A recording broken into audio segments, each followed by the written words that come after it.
Hey guys, tower God की इस video में आपका स्वागत है। तो लास्ट वीडियो में हमने देखा था वाइट की पावर्स को, जो कि कालावान को काफी परेशान कर रही थी। लेकिन कालावान को फाइनली अपनी पावर का यूज करना पड़ा, जहां उसने अपना प्रॉमिस तोड़ दिया था मिस खाने से। और साथ ही at the end of the day हमने देखा कि डोआन जाग गई, यानी कि जो वॉर हीरो है वो वापस आ चुकी है। तो स्टोरी में आगे बढ़ने से पहले चैनल को सब्सक्राइब कर ले नीचे लाल बटन को दबा के, और वीडियो में आगे बने रहें।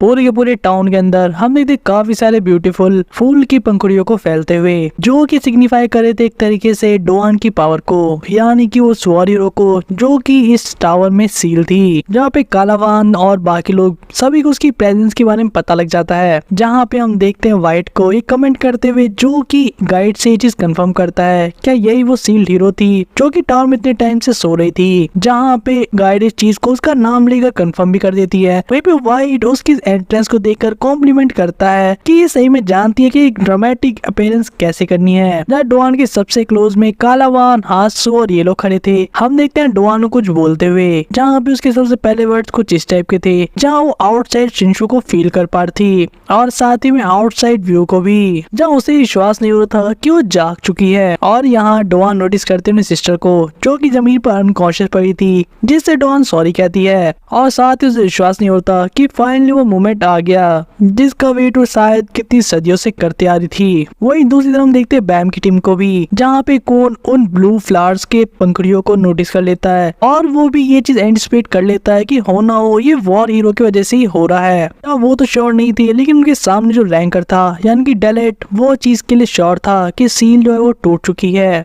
वहीं दूसरी तरफ डोआन, जो कि इस पूरी वॉल को और साथ ही उसे बसे इस टाउन को देख रही थी, जहाँ पे उसके सिस्टर की पूरी मेमोरीज भरी पड़ी थी। वहीं हम देखते हैं वाइट को काफी क्लोज आते हुए, जो कि डोआन के क्लोज जाकर उसे कॉन्सुलेट करता है उसके जागने पर, और साथ ही उसे ये भी कहता है कि कैसे उसका नाम वाइट है और वो फक का स्लेयर रह चुका है, जो प्रेजेंट मोमेंट पे तो पोजीशन होल्ड नहीं करता, लेकिन आने वाले फ्यूचर में वो वापस से स्लेयर जरूर बन जाएगा। जहाँ गाइड साइजी होते देख रही थी, और साथ ही कहती है सन ऑफ अ बिच, ये अपनी तरफ उसको करने के लिए अभी से रेडी है। वहीं दूसरी तरफ वाइट और डोआन की बातचीत आगे बढ़ती है, जहाँ पे वाइट डोआन से पूछता है कि कैसे उसने सुना था कि एक टाइम पर डोआन फक के साथ मिलकर जात के आर्मी के खिलाफ लड़ा करती थी। और वाइट यहाँ पे सीधे मुद्दे की बात पर आता है, जहाँ वो कहता है कि मैं बहुत ही ज्यादा दुखी हूँ इस बात को लेकर कि तुम्हारे जागने के साथ ही तुम्हें परेशान कर रहा हूँ, लेकिन मुझे तुम्हारी हेल्प लगेगी एक बैटल के अंदर। जहाँ डोआन तो सरप्राइज आती है क्या भला कौन से बैटल की बात हो रही है। जहाँ वाइट यहाँ पे कालावान की तरफ उसे दिखाकर बताता है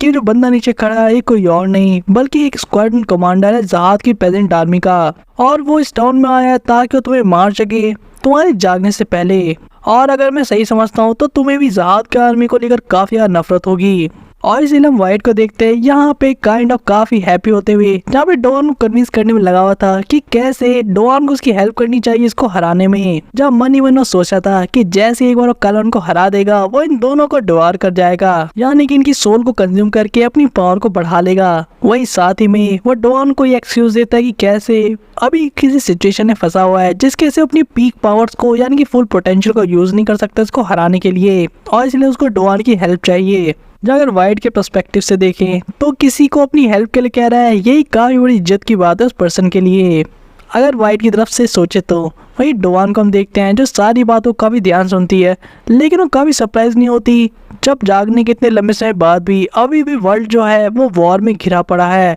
और इसी लोग कहती है कि रिगार्डलेस ऑफ मैं पास्ट में क्या करती थी, मैंने अब डिसाइड किया है कि इस बार चीज़ें डिफरेंट तरीके से होनी चाहिए। जहाँ पे गाइड को समझ जाती है कि यहाँ पे डॉन क्या करने वाली है, वहीं पे वाइट को समझाने की कोशिश करती है, लेकिन हम देखते हैं बहुत सारे फ्लावर्स को अलग ही तरीके से शिंशु के रूप में यूज होते हुए, जो कि काइंड ऑफ वाइट के ऊपर शायद अटैक कर देती है। वहीं दूसरी तरफ बैम के साइड में हम देखते हैं बैम को उस रैंक को समझाते हुए कि आपस में लड़ने का कैसे बिल्कुल इस समय नहीं है, क्योंकि अगर उन्होंने कुछ जल्दी नहीं किया तो कालावान उस वॉर हीरो को मार देगा और उसके बाद इस टाउन के लोगों को भी। और यहाँ पर बैम एक और काफी इंपॉर्टेंट चीज भी समझाने के लिए कहता है, जब वो बताता है कैसे अगर हीरो ही डिसअपेयर होगी इस जगह से तो बोला इस जगह के एग्जिस्ट करने का कोई रीजन नहीं बचेगा, और इस केस में इस जगह के लोगों को शांति भी प्रदान करने का कोई भी ऑप्शन नहीं रहेगा जात के आर्मी के पास। भला वो फ्री में ऐसी चीजें क्यों देने लगे। और इसलिए बैम चाहता था कि रैंकर फाइनली इसकी बातों को समझ कर इनकी हेल्प करे कालावान को रोकने में। जो उन्हें याद दिलाने की कोशिश करता है कि कैसे इस वॉर हीरो ने इनके एंसेस्टर्स यानी इनके पूर्वजों की जान बचाई थी और खुद को सेक्रीफाइस किया था।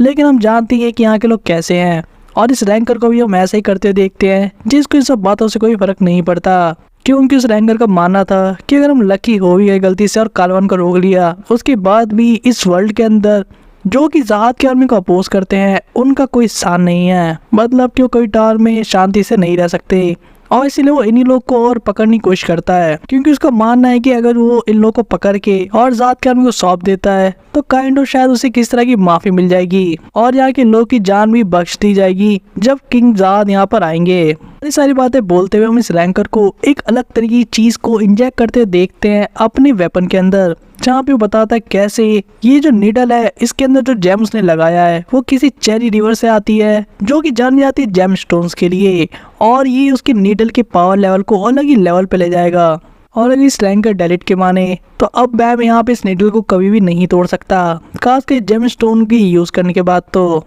जब बैम अभी भी इसको समझाने की कोशिश कर रहा था, लेकिन यहाँ पे कून अपने लाइट हाउस के थ्रू बताता है कि बस अपनी ये बेफालतू चीजें उससे समझाना बंद करो, ये सही समझने वाला, क्योंकि उसका अपना कुछ प्रिंसिपल है, यानी कि उसके अपने कुछ सोचने तरीके हैं और वो उसी के तरीके से काम करते हैं, क्योंकि वो चीज़ उन्होंने अपनी एक्सपीरियंस से सीखी है। जब बैम को ये चीज़ समझना थोड़ी सी डिफिकल्ट थी, इसलिए कुन से समझाने की कोशिश करता है कुछ इस तरीके से कि कैसे अभी अभी इस पर्सन ने ये चीज़ मेंशन की थी कि ये हमेशा उन्हीं का साथ देते हैं जो सबसे स्ट्रॉन्गेस्ट हैं, और इसीलिए इसके सामने अपनी पावर का यूज़ करना ही सबसे बेस्ट तरीका है इसके लिए सरेंडर करवाना। और यह कून सही में काफ़ी अच्छी चीज़ भी कहता है कि बहुत बार ऐसा होता है कि हम सामने वाले पर्सन के सोचने के तरीके को या उसके प्रिंसिपल को नहीं समझ पाते, लेकिन हमें उसका रिस्पेक्ट फिर भी करना ही चाहिए। जब हम भी फाइनली अब सिचुएशन को समझ पाता है और हम देखते हैं उसको भी ये सोचते हुए कि कैसे उसे अपनी पावर का यूज़ करना होगा इसको कन्विंस करने के लिए, जब उसे ओवर पावर कर देगा अपने शेयर फोर्स से। यहाँ पे कौन स्ट्रेटजी बनाते हुए रैक को कहता है कैसे उसे डिस्ट्रैक्ट करना है इस रैंकर को, और वहीं इस तरह कौन इस मूवमेंट पे टेलीपोर्टेशन को यूज करेगा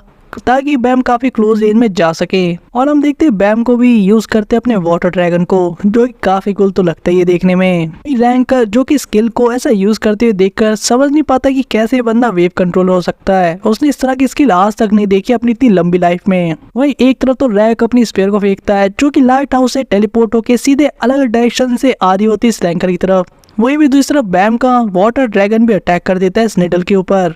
और जहाँ रैंकर इस चीज को नेग्लेक्ट करने के लिए यानी एक तरीके से न्यूट्रलाइज करने के इस अटैक को काउंटर अटैक करता है, इसे उन पे कून टेलीपोर्ट कर देता है बैम को काफी ज्यादा क्लोज रेंज में रैंकर के, जहाँ पे हम देखते हैं बैम को अपनी ट्रांसफॉर्मेशन यानी कि टेल का यूज करते हुए, और वो इतना ज़्यादा इफेक्टिव होता है कि जिसके बारे में थोड़ी देर पहले रैंकर कह रहा था कि जेमस्टोन ये है वो है और बहुत पावरफुल है, तुम इसे तोड़ नहीं पाओगे, हम उसे शैटर होते हुए देखते हैं। और इस रैंकर को बिल्कुल अपनी आँख को विश्वास नहीं होता कि वो क्या देख रहा है। और बैम यहीं पे नहीं रुकता, हम देखते उसका जो नेक्स्ट अटैक होता है वो बिल्कुल इस रैंकर के नेक पे होता है, यानी कि अगर वो चाहता तो एक ही पल में इसके सर को इससे धड़ से अलग कर सकता था, जहाँ पे वो ऐसा करता तो नहीं है ऑब्वियसली, क्योंकि बैम काफ़ी अच्छा पर्सन है। वो इसे अब समझाने की कोशिश करता है कि मैं तुमसे ज़्यादा स्ट्रांग हूँ और इसलिए तुम्हें मेरी बात सुननी होगी। जब रैंकर ये बात बैम से जरूर पूछता है कि तुम मुझे मार क्यों नहीं रहे, लेकिन बैम कहता है कि तुम एक गुड मैन हो, यानी कि तुमने चाहते तो मेरे दोस्तों के पीछे तुम जा सकते थे, लेकिन तुमने ऐसा नहीं किया। जब कहीं ना कहीं बैम भी बात जानता था कि जो टावर है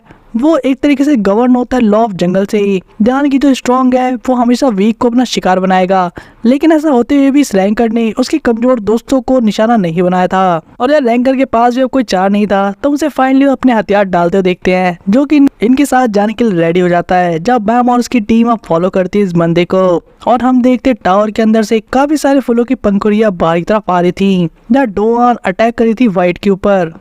जब व्हाइट ऑब्वियसली इस अटैक को न्यूट्रलाइज तो कर देता अपने काउंटर अटैक से, लेकिन वो थोड़ा सा फ्रस्ट्रेट हो जाता है, जहाँ पे पूछता हुआ कि बोला तुम मेरे ऊपर क्यों अटैक कर रही हो। मैंने बोला क्या गलत कर दिया, मुझे लगा था तुम हमारी साइड हो। जहाँ काला वाला बस ये सारी चीजें होते हुए खड़े खड़े देख रहा था, और वो भी सरप्राइज था थोड़ा कि चीजें इस तरीके से अनफोल्ड होने वाली हैं। वही हम डोआन को कुछ काफी इंटरेस्टिंग चीज बोलते हुए देखते हैं, जहाँ वो कहती है कि कैसे मैं इस टावर के अंदर काफी सारी सदियों से यानी कि सैकड़ों सालों से यहाँ पे सील थी, और उसके बाद भी वर्ल्ड को आज देखो जहाँ लगातार लड़ाइयाँ चलती आ रही हैं। यहाँ पे डोआन ये बताती है कि कैसे उसके जागने के साथ ही उसे अपनी लिटिल सिस्टर यानी कि कहानी की सारी मेमोरीज मिल गई, और उसे लगभग सारी चीजें पता है कि इस टाउन में इतने टाइम से क्या हुआ था और अभी एक्चुअल में क्या चल रहा है, यानी कैसे टाउन के पीपल ने उसके सिस्टर को एक ट्रेटर घोषित कर दिया था, उसे सील करने की कोशिश की थी। वहीं दूसरी तरफ कालावान जो कि उसके सिस्टर के साथ मिलकर डॉन को जगाना चाहता था। और आखिर फक के लोग यहाँ पर क्या कर रहे हैं। तो इन सब चीजों से आगे बढ़ते डॉन कहती है कि उसने पहले ये उम्मीद की थी कि जब अपने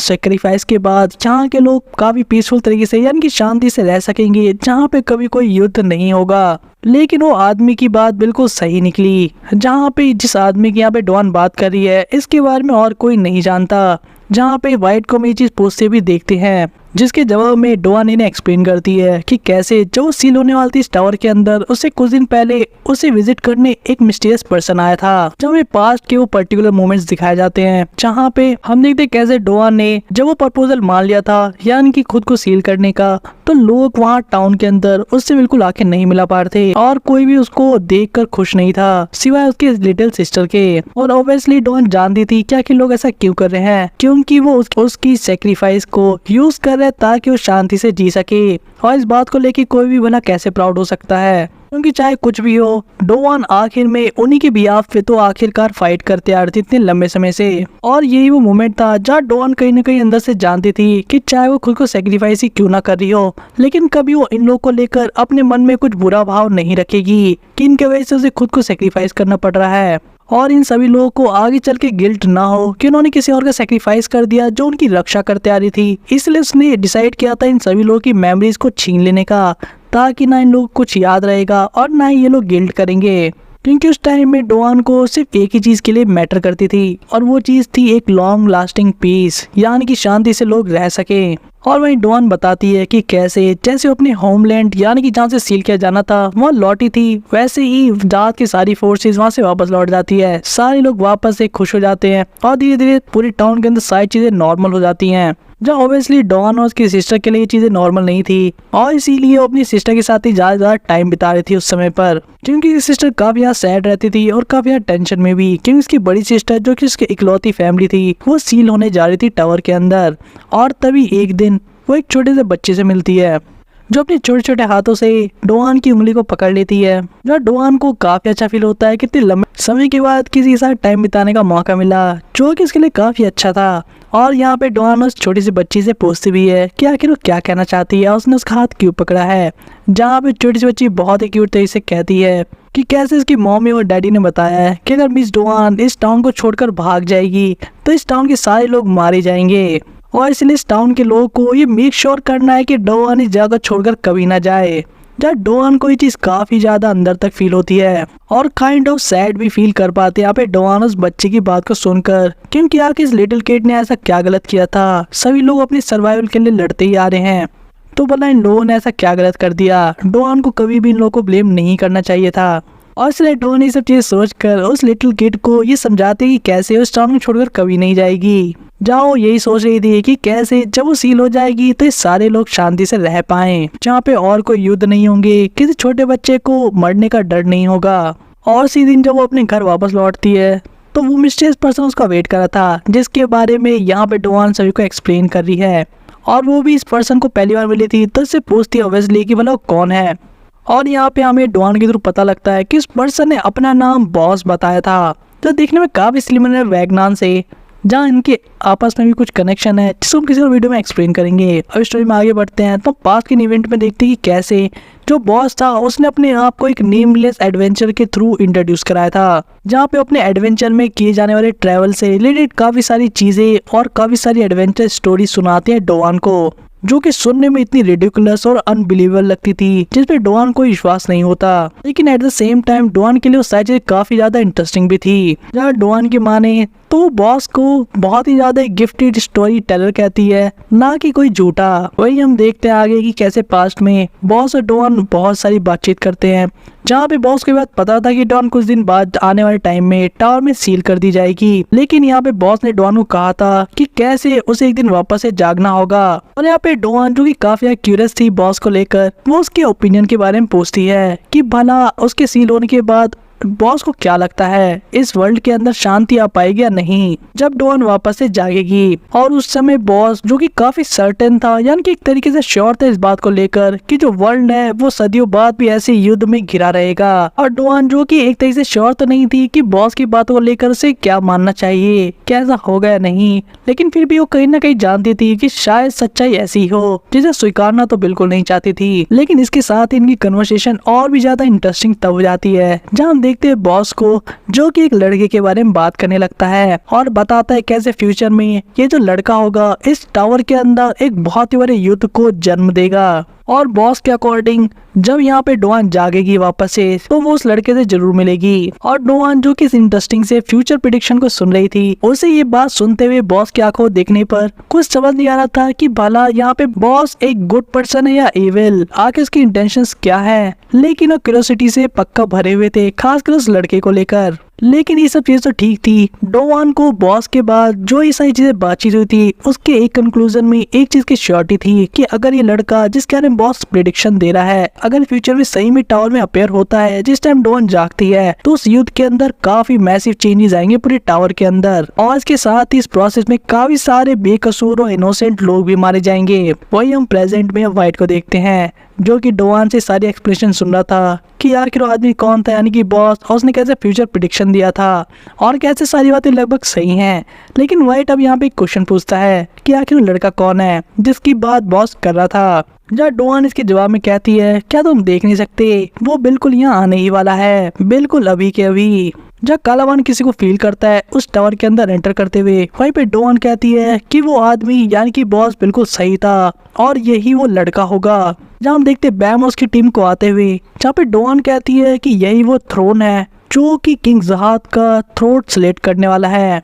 यानी नॉर्मल भाषा में ऐसे कह सकते हैं कि यही वो वेपन है जो कि किंग को मारेगा। लेकिन डॉन का ध्यान इस बात पे था कि इसके वजह से काफी सारे बेकसूर इनोसेंट लोग मारे जाने वाले हैं और इसका रीजन सिर्फ ये लड़का होने वाला है। वही वाइट भी समझ जाता है कि यहाँ पे बात किसकी चल रही थी और बॉस की उस प्रेडिक्शन में वो लड़का कौन था, यानी कि कोई और नहीं बल्कि बैम था। और यहाँ पे डॉन अपनी पावरफुल अटैक को रेडी कर रही थी बैम पे अटैक करने के लिए। जहाँ वाइट भी इस कंक्लूजन पे पहुंचने के साथ ही बैम को डिफेंड करने के लिए चला जाता है, जहाँ उसको पता था कि वो सीधे बैम के ऊपर अटैक करने वाली है। और साथ ही कालावान भी उसी डायरेक्शन में भागता है। वही दूसरी तरफ डॉन और बैम बिल्कुल एक दूसरे के आमने सामने थे, जहाँ पे डॉन अपनी पावर्स का यूज कर रही थी और बैम का भी सरप्राइज था दूसरी तरफ। वही डॉन कहती है कि आई एम सॉरी, मुझे पता है कि हम सिर्फ अभी मिले हैं लेकिन मैं तुम्हारे बारे में कुछ जानती हूँ। और इतना कहने के साथ ही डॉन उसके तरफ अपना हाथ करते हुए सीधे अटैक करते हुए कहती है कि तुम्हारे वजह से काफी सारे लोगों की जान बच सकती है अगर आज तुम मारे जाओ तो। जब रैक और कौन तो सरप्राइज हो गए थे, वही बैम का ध्यान इस बात पे जाता है कि कैसे जो अटैक उस तरफ आने वाला है वो काफी डेंजरस है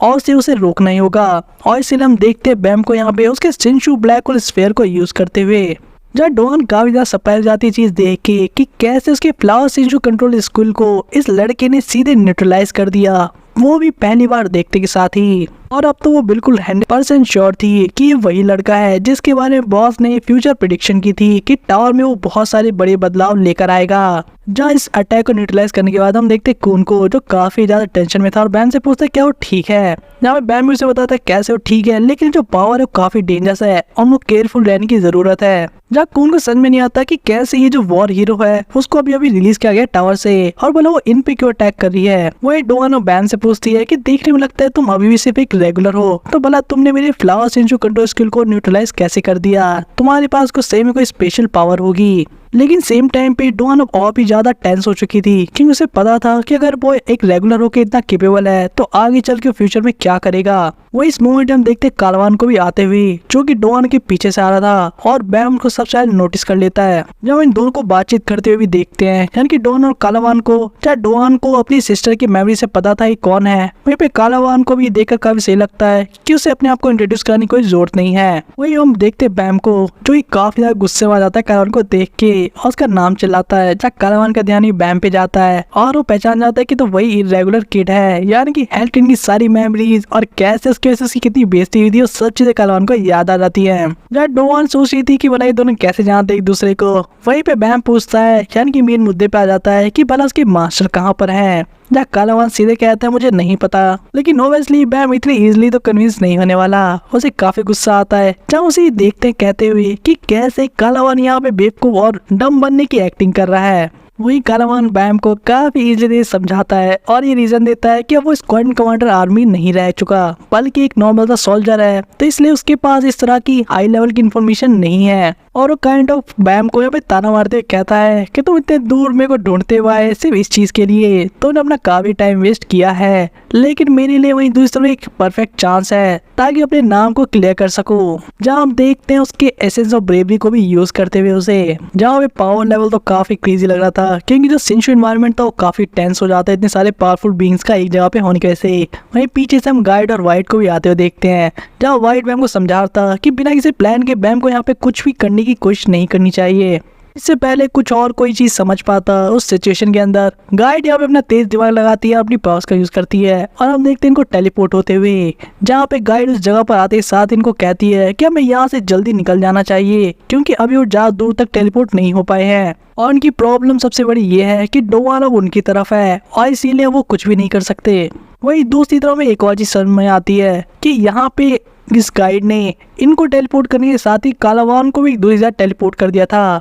जहाँ पे कालावान को हम देखते हैं जो इस स्किल को देखकर काफी ज्यादा अजीब फील कर रहा था। वही सरप्राइजिंगली गाइड ने जहाँ कालावान को टेलीपोर्ट किया था वहीं पे वाइट को भी टेलीपोर्ट कर दिया था, जहाँ वाइट इस बात को लेकर काफी इरिटेट हो जाता है कि कैसे से वो अकेले वापस सामना करना पड़ेगा इसका। वही दूसरी तरफ बैम जो कि जाने के लिए रेडी नहीं था क्योंकि आखिरकार इसी के लिए तो ट्रेनिंग कराते थे लंबे समय से ताकि वो कालावान को ढूंढ सके, अपने मास्टर का पता निकलवा सके। जहाँ कौन भी बैम को यही चीज समझाने की कोशिश करता है कि हमें यहाँ पे किसी भी ट्रस्ट नहीं करना चाहिए और खासकर वो अभी सीरियस डिसएडवांटेज में है क्योंकि डोवान जैसी पावरफुल पर्सन उनके साइड में नहीं है। ऊपर से कालावान ये जानता भी नहीं कि जिनसुआ को कहाँ लॉक करके रखा गया है और ना ही बैमोस की टीम का ही मोटिवेशन है कालावान को मारना, तो यहाँ पर उनके लिए अब कुछ भी नहीं बचा और उन्हें यहाँ से चले जाना चाहिए। जब बैम इससे पहले कि इस बात के लिए रेडी होता हम देखते डोवान को यहाँ पर वापस आते हुए, जब उसकी फ्लावर सेंशूज वापस यहाँ पे काफी सारा अटैक कर देते हैं। जो गाइड इस अटैक को रोकने की कोशिश तो करती है लेकिन साथ ही में कुन और बाकी लोगों को कहती है कि तुम अपने उस फ्रेंड को जो कि वॉरशिप को अभी तक गार्ड करा था और मेहान यानी कि उस क्रिएचर को जो टेलीपोर्ट करता है उसे यहाँ आने के लिए बुलाओ, हम ज्यादा देर तक इनके सामने नहीं टिक सकते।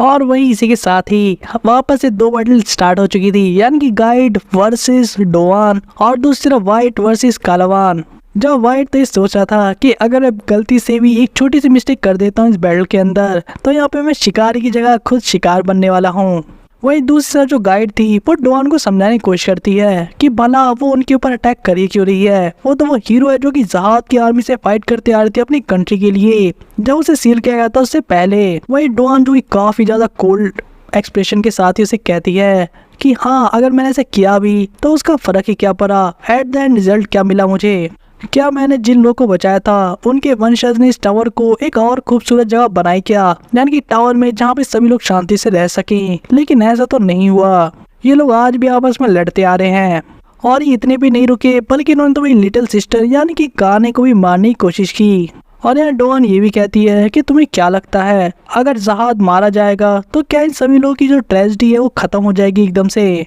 जो ऑब्वियसली गाइड के पास का आंसर नहीं था, जहाँ भी वो इस चीज को भी काउंट करने की कोशिश करती है लेकिन यहाँ पे डोवान सीधे बोलती है कि मेरे लिए, मेरे फादर के लिए या उनके किंगडम के लिए, इन सभी के लिए जहाद एक टाइम पर एनिमी था लेकिन बाकी के लोगों के लिए ऐसा नहीं है, खासकर इस टावर के अंदर। और सबसे बड़ी बात, मैं दोबारा से एक और बड़े से युद्ध को नहीं चालू करना चाहती और अगर आज मैंने इस लड़के को नहीं रोका जहाँ पे वो बैम की तरफ इशारा करी थी तो ये लड़का भी बहुत सारे लोगों के लिए ट्रेजेडी बनेगा जैसे कि जहाद बना था एक टाइम पर बहुत सारे लोगों के लिए। वही डोवान गाइड को कहती है कि जब वो वापस रहने के लिए आई थी यानी कि बैटलफील्ड को, युद्ध भूमि को छोड़कर वापस अपने राज्य लौटी थी, तो जब उसने आम लोगों की जिंदगी देखी तो उसे एक और बात समझ में आई कि कैसे उसके जैसे जो योद्धा है उनके लिए पूरी दुनिया में बस एक बहुत ही बड़ी सी बैटलफील्ड है और वहाँ एक साइड जस्टिस है और दूसरी तरफ विक्ट्री, लेकिन वही उन आम लोगों के लिए ऐसा कुछ भी नहीं है। उनके लिए तो बस एक जगह होनी चाहिए जहाँ अपनी वो आम से जिंदगी को बिता सके शांति से। और इन्हीं सब चीज़ों को देखकर डोवान को समझ में आया था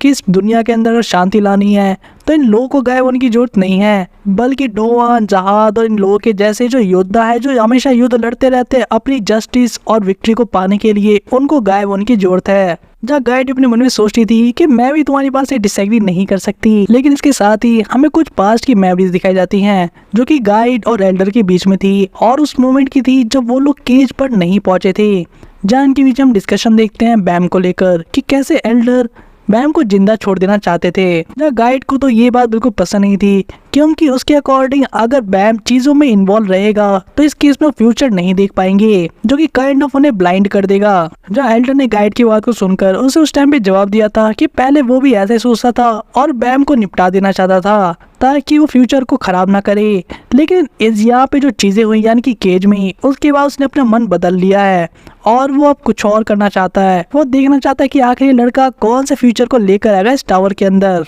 जहाँ गाइड जो कि अपनी स्नैक्स को एंजॉय करी थी वो खाते हुए कहती है, क्या तुम्हें बिल्कुल सही में ऐसा लगता है केलेलम कि छोटा सा बच्चा, एक कमजोर सा लड़का ये इस टावर के अंदर चेंज ला पाएगा और जहाज को खत्म करने वाला पर्सन बनेगा जो कि इस पूरे टावर का हीरो होगा। और गाइड यहाँ पे साथ ही में केलेलम को वार्न भी करती है कि अगर तुम सही में इस लड़के का साथ देते हो इस बार, तो इस बार कफल ऑफ टीम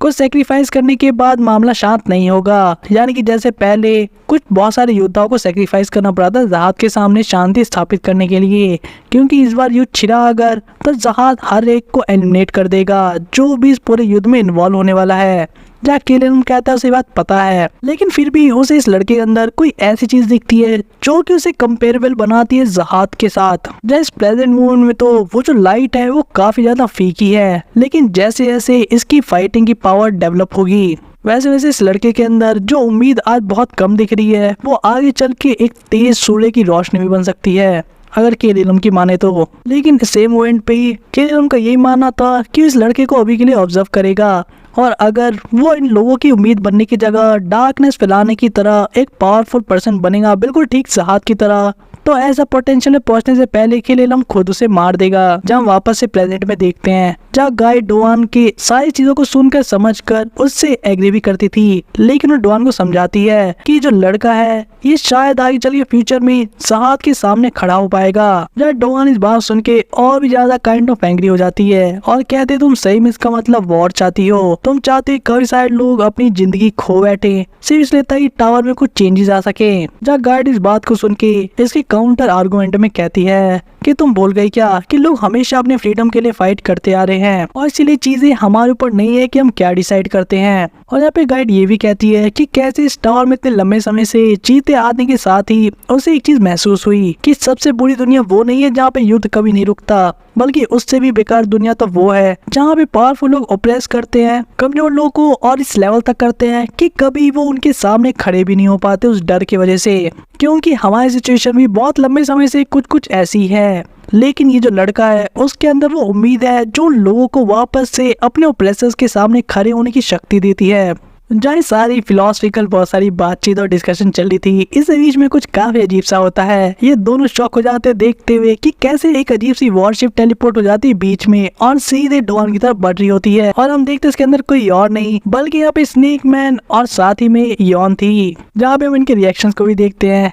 जहाँ पे स्नेक मैन का माना था कि हम बिल्कुल लेट नहीं हुए और एक परफेक्ट टाइमिंग है, वहीं पे पीछे हॉक नीचे से बिल्कुल भी अच्छा फील नहीं हो रहा था और दूसरी तरफ योन कंफ्यूज थी कि वो लोग कहाँ पे टेलीपोर्ट हो गए हैं। वहीं पे स्नेक मैन कह रहा था कि मैं बिल्कुल वहीं आ गया और जहाँ पे कैप्टन मुझे एक्सपेक्ट कर रहे थे। जहाँ पे वो ये पर्सन ये भी कहता है यानी कि स्नेक मैन डॉन को देखकर कि तुम पक्का डॉन होगी, मैं यहाँ पर आया हूँ कैप्टन के ऑर्डर्स पे। जहाँ पे डॉन तो एकदम कंफ्यूज आती है कि भला ये कौन है और उसे यहाँ सरप्राइज होती है गाइड कि भला ये पर्सन डॉन कैसे जानता है। वही अब डोआन उस कैप्टन के बारे में पूछती है तो स्नेक मैन उसके जवाब में कहता है कि मैं कैप्टन का एक मैसेज तुम्हें देने आया हूँ। कैप्टन ने मुझे कहा है कि तुम बिल्कुल फ्री हो कुछ भी चूज करने के लिए कि तुम अब किसका साथ देती हो, यानी कि जहाज का या फक का, लेकिन इस केस में तुम्हें जल्दीबाजी नहीं करनी चाहिए डिसाइड करने के लिए। और साथ ही कैप्टन यहाँ पे काफी क्यूरियस है देखने के लिए कि लड़का आखिर कितना आगे तक जाएगा। और इतना ही नहीं, कैप्टन की माने तो आने वाले कुछ ही महीनों में एक बहुत बड़ा युद्ध होने वाला है और कैप्टन ये चीज कहना चाहता था कि डॉन बस उन कुछ महीनों तक रुक जाए ये चीज देखने के लिए कि चीजें ये टावर के अंदर कैसे अनफोल्ड होती है। और मैसेज के एंड में स्नेकमैन बताता है कि कैप्टन डॉन को बताना चाहता था कि कैसे जो लड़का है वो आउटसाइड द टावर से आया है, यानी कि वो टावर के बाहर का है, जो ऑब्वियसली डॉन को काफी ज्यादा सरप्राइज कर देती है। वही दूसरी तरफ हम देखते हैं वॉल के दूसरे हिस्से को जहाँ पे यामा और याशा की बैटलफील्ड थी और यामा ने अपने कंप्लीट ट्रांसफॉर्मेशन की पावर को यूज कर रखा था। वही यास्ट्रा जो इस चीज को यानी कि इस फॉर्म को देखता है तो वो कहता है कि इसका एक ही मतलब है कि ये भी उस चीज के योग्य है। जहाँ पे वो किस बारे में बात कर रहा है हमें नहीं पता अभी के लिए। वही यास्ट्रा अब यामा को एक डील देता है, कहता है कि अगर तुम मुझसे फाइट करना चाहते हो तो क्यों ना तुम इन 3 कैनिन को जो मेरे सामने खड़े थे, जिनमें से एक कैनजॉन, साथ ही में जॉर्डन और एक और पर्सन होता है, और वो यहाँ पे यास्ट्रा कहना था कि क्यों ना इन 3 कैनिन पर्सन को मारकर यामा को मौका मिल सकता है यास्ट्रा से फाइट करने का, और इसके बदले वो सारे कैनिन पीपल को बचा सकता है। तो आखिर डील कैसी है डॉग किंग के लिए? तो यामा अपनी पावर्स का यूज करके इन लोगों को डराने की कोशिश करता है, यानी कि जॉर्डन और कैनजन वगैरह को, ताकि वो डर से हट जाए। लेकिन ऐसा तब भी नहीं होता क्योंकि वो माइंड कंट्रोल के अंदर थे यास्ट्रा की पावर की वजह से। जब यामा परेशान था कि अगर जल्दी कुछ नहीं करेगा तो सारी कैनिन प्रजाति ऐसे ही मारी जाएगी। लेकिन यहाँ पे इवांका एकदम से यामा को रोक देती है, ये कहते हुए कि उसके पास एक आइडिया है। जब इस प्लान के अंदर इवांका एक बहुत ही पावरफुल और ब्राइट ऑर्ब बनाने वाली थी, जिसकी रोशनी की वजह से ये सभी कैनिन कुछ समय के लिए यानी कुछ माइनर सेकंड्स के लिए अंधे हो जाएंगे, उन्हें कुछ नहीं दिखेगा। और यही वो ओपनिंग होगी जहाँ पे यामा सीधे यास्ट्रा के ऊपर यानी कि उस कैट के ऊपर अटैक कर सकता है। जहाँ यामा श्योर नहीं था कि प्लान काम करेगा, लेकिन इवांका की माने तो भी कोई भी इतना सीधा नहीं सोच रहा, तो शायद ये चीज काम कर जाए। जहाँ पे यामा एग्री कर जाता है और अपनी आंखें बंद कर लेता है। वहीं पे हम देखते हैं इवांका को जो काफी ब्राइट ऑर्ब क्रिएट कर लेती है, जिसकी वजह से बाकी सारे लोगों को दिखना बंद हो जाता है, यहाँ तक कि यास्ट्रा को भी। और यामा इस ओपनिंग का पूरा फायदा उठाता है, चिल्लाते कहता है कि अब तुम नहीं बचने वाले, और के साथ ही अटैक कर देता है यास्ट्रा के ऊपर। लेकिन सरप्राइजिंगली यास्ट्रा उस शाइनिंग को भी ओवरकम कर लेता है और हंसते हुए कहता है कि तुम्हें क्या लगता था मट डॉग, तुम मेरे को इतने आराम से यूं ही हरा दोगे। जब दोनों के अटैक जब एक दूसरे को लगते हैं तो हम देखते हैं यास्ट्रा के ऊपर स्क्रैच तक नहीं आता, वहीं पे यामा की पूरी बॉडी से ब्लड बाहर आ रहा था। चाहे यास्ट्रा बोलता है कि तुम्हें क्या लग रहा था कि तुमसे हेड ऑन बैटल क्यों नहीं कर रहा, क्या तुमने मुझे कमजोर समझ लिया था क्या? मैं तो सिर्फ थोड़े से मजे करने सोच रहा था। वही दूसरी तरफ यामा जिसके पूरे बॉडी से हम खून बहते हुए देखते हैं, वो यहाँ पे यास्ट्रा कहता है कि मैं तुम्हें कुछ बताना चाहता हूँ। मेरे जैसे जो मट होते हैं वो जितने ज्यादा ब्लडी और पेन को फील करते हैं वो उतने ज्यादा क्रेजी हो जाते हैं। कहीं ना कहीं यामा भी जानता था कि उसकी बॉडी अब लिमिट पे पहुंच चुकी है, लेकिन फिर भी अपने लेफ्ट ट्रांसफॉर्मेशन को यूज करता है और उस पावर से अटैक करने की कोशिश करता है। वही दूसरा हम देखते हैं वापस से यास्ट्रा को कैनजोन को यूज करते हुए, जहाँ पे यामा वापस अपना अटैक रोक देता है और यास्ट्रा यामा को कहता है कि मैं सच इसलिए कर रहा था क्योंकि मैं काफी लेजी हूँ और अपने हाथ गंदे नहीं करना चाहता था, और इसीलिए अब तुमने मुझे इतना परेशान किया है तो क्यों ना मैं एक नया ऑफर दूं जिसमें सारे कैन पीपल बच जाएंगे अगर तुम खुद को ही मार लो। वही दूसरी तरफ हम देखते हैं यामा और उसकी टीम जिस हिस्से में थी वॉल के उसी के अंदर हम बहुत सारे पर्सन को देखते हैं जो कि एक जगह पे गैदर हो रखे थे, और एक पर्सन यहाँ पे इन सभी को स्पीच देते हुए कह रहा था कि कैसे टाइम आ चुका है, ज़ात की फोर्सेस बाहर खड़ी हैं और जितने भी गार्ड है वो उनकी वजह से डिस्ट्रैक्टेड है, और यही वो टाइम है जहाँ पे उन्हें हीरो को जगा लेना चाहिए। और हमें पता लगता है जो पर्सन जो सभी को यहाँ पे संबोधित कर रहा था उसका नाम है काट्रा, जो कि एक रेजिडेंट है इसी वॉल का, और इस हीरो को काफी लंबे समय से जगाने की कोशिश कर रहा है। और जो कुछ गिने चुने इस टाउन के जो लोग हैं उसके सामने वो भी इसकी बात से एग्री करते हैं, यानी कि वो भी वॉर हीरो को जगाना चाहते हैं, क्योंकि इन लोगों का मानना है कि वॉर हीरो की जो स्ट्रेंथ है वही सिर्फ बचा सकती है ज़हात की आर्मी से इन्हें। जहाँ इन लोगों को भी पता है काइंड ऑफ कि कैसे जो इस जगह का चेयरमैन है वो तो पीस को सिर्फ एज ए एक्सक्यूज यूज कर रहा है, रियलिटी में काफी ज्यादा डरता है वॉर हीरोज को वापस से जगाने के लिए। और यहाँ पे जो भी लोग जमा हुए हैं ये वो सारे लोग हैं जो कि चेयरमैन की इस बात से एग्री नहीं करते, क्योंकि उन्हें पता है कि जो भी पीस और कोएग्जिस्टेंस है ये सारा एक तरीके का इल्यूजन है, एक माया है और कोई भी चीज सही नहीं है। जहाँ पे कार्टर काफी ज्यादा एग्री तरीके से स्पीच बना रहा था और सभी लोगों को मोटिवेट करते हुए कहता है कि यही वो टाइम है जब वॉल की डिफेंसेस डाउन है और हम इस चांस का फायदा उठाएंगे और अपनी वॉर हीरो को वापस जगाएंगे जो कि हमारे एनिमीज को हराएगा। और कार्टर तो यहाँ तक भी कहता है कि आज हम वो हीरो बनेंगे जो कि आने वाले हीरो को जगाने वाला है। और यहाँ एक दूसरे पर्सन को देखते हैं जो काफी ज्यादा एजेड था, यानी कि उसकी उम्र काफी ज्यादा थी, और इसकी बातचीत से हमें पता लगता है कि एक फॉर्मर रैंकर था जिसका नाम था टोरो। और यहाँ पे वो उन सभी लोग को यानी कार्टर और बाकी लोग को यहाँ पे बुला रहा था और वो सोच रहा था कि कैसे उसे सोचने था कि वो टाइम आ जाएगा जहाँ पे अपने हीरो को वापस से बैटलफील्ड में वो लड़ते हुए देख पाएगा अपने हीरो को, यानी कि और कोई नहीं बल्कि वॉर हीरो लॉर्ड चाको, जो कि कोई और नहीं बल्कि हिडन ग्रुप टीम का लीडर हुआ करता था और डुआन के साथ ही इस टाउन के अंदर सील किया गया था उसी समय पर, यानी कि जेनेसिस पीरियड के एंड में। और इसके साथ ही आज की एक्सप्लेनेशन वीडियो भी यहीं पे ओवर होती है, जहाँ आने वाले टाइम में अब चीजें सही में काफी इंटेंस होने वाली है, क्योंकि हमें पता लग चुका है कि डॉन के जागने के बाद वो काइंड ऑफ जहाज की तरफ जाने वाली है और उसके वजह से बैम और बाकी लोग को वहाँ से भागना पड़ रहा है। वहीं दूसरी तरफ लॉर्ड चा जो कि उतना ही पावरफुल है या शायद डॉन से भी ज्यादा पावरफुल रैंकर है और वो भी अब शायद जागने वाला है और उसके आने के बाद अब चीजें क्या होने वाली है और बैटलफील्ड में क्या चेंजेस आएंगे इसके बारे में तो कोई भी नहीं जानता। और इतना ही नहीं, हमें एक नई मिस्टीरियस पर्सन के बारे में जानने को मिला, यानी कि बॉस के बारे में, जो दिखने में काइंड ऑफ वैंगनान जैसा लगता है। आगे इसका वैंगनान से क्या कनेक्शन है? और अगर आपको याद हो हेल ट्रेड में क्राकन ने भी कुछ चीजें बोली थी वैंगनान को, तो क्या क्राका, वैंगनान और बॉस ये सारे लोग आपस में कनेक्टेड है और आखिर इनका ज़ात के साथ क्या मिस्टीरियस कनेक्शन है? इन सब चीजों के आंसर आने वाले चैप्टर्स में आपको मिलेंगे। लेकिन इसके साथ ही एक और बहुत बड़ा फैक्टर है यहाँ पर और वो है याशरा, यानी कि 5th स्क्वाड्रन कमांडर, जो कि सारे कई लोगों को कंट्रोल कर रहा है और यामा को बहुत ज्यादा परेशान। तो चीजें आगे क्या होने वाली हैं, इन सब चीजों को जानने के लिए आपको वेट करना पड़ेगा हमारे नेक्स्ट वीडियो के लिए। तब तक के लिए आप चैनल को सब्सक्राइब कर सकते हैं। वीडियो आपको जल्दी से मिली उसकी नोटिफिकेशन के लिए आपको बेल के आइकन को ऑन करना होगा। साथ ही वीडियो को ज्यादा से ज्यादा शेयर करें अपने फ्रेंड्स के बीच में और वीडियो पसंद आए तो वीडियो को लाइक भी करें। तो मिलते हैं आपसे नेक्स्ट वीडियो में।